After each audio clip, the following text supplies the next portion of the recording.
பொண்ணுங்களை வச்சிருக்கிற எல்லா பேரண்ட்ஸும் தயவு செய்து இது மட்டும் மனசுல வச்சுக்கோங்க. உங்க பொண்ணை வந்து கேட்கும்போது உங்க பொண்ணை மட்டும் தான் கேட்கணும். யாராச்சும் வந்து டவுரி எல்லாம் கேட்டாங்கன்னா அவங்கள அப்பவே அவாய்ட் பண்ணிடுங்க. அப்பதான் வந்து இந்த மாதிரி கான்சிக்வன்சஸ் வந்து நம்ம முன்னாடியே அவாய்ட் பண்ண மாதிரி இருக்கும். உங்க பொண்ணுக்கு செய்யறது உங்க இஷ்டங்க. அவங்க என்ன செய்ய போறீங்கன்னு கேட்கிற வார்த்தையே தப்பான வார்த்தைன்ற நானு.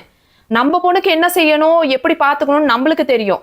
சொல்லப்போனா இந்த பொண்ணுங்க இவ்வளோ சொந்தம் பந்தம் எல்லாத்தையும் விட்டுட்டு உங்க வீட்டுக்கு தானே அங்க வராங்க. உங்களுக்கு தானே வந்து எல்லாமே செய்யறாங்க. உங்களோட சொல்லப்போனா கோத்திரம் கூட சேஞ்ச் ஆயிடுதே ஒரு பொண்ணுக்கு கல்யாணம் ஆன பின்னாடி. அப்புறம் ஏங்க நாங்க காசு கொடுத்து உங்களுக்கு கல்யாணம் பண்ணி தரணும்?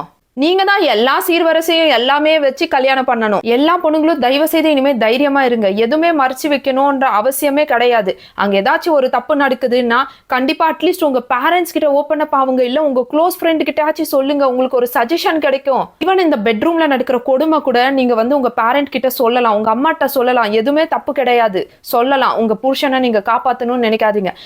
அந்த மாதிரி செக்ஸுவல் டார்ச்சர் பண்றவன் கண்டிப்பா நல்லவனா இருக்கவே மாட்டான். அவன் சுச்சுவேஷன்ஸ் ரொம்ப பேட் ஆகுறதுக்கு முன்னாடியே இந்த விஷயம்லாம் வந்து நம்ம ஃபிக்ஸ் பண்ணிக்கலாம். அதனால தயவு செய்து உங்க பேரண்ட்ஸ் கிட்ட நீங்க வந்து என்ன நடக்குதோ அதை அப்படியே ஓப்பன் அப் ஆயிட்டு சொல்லுங்க.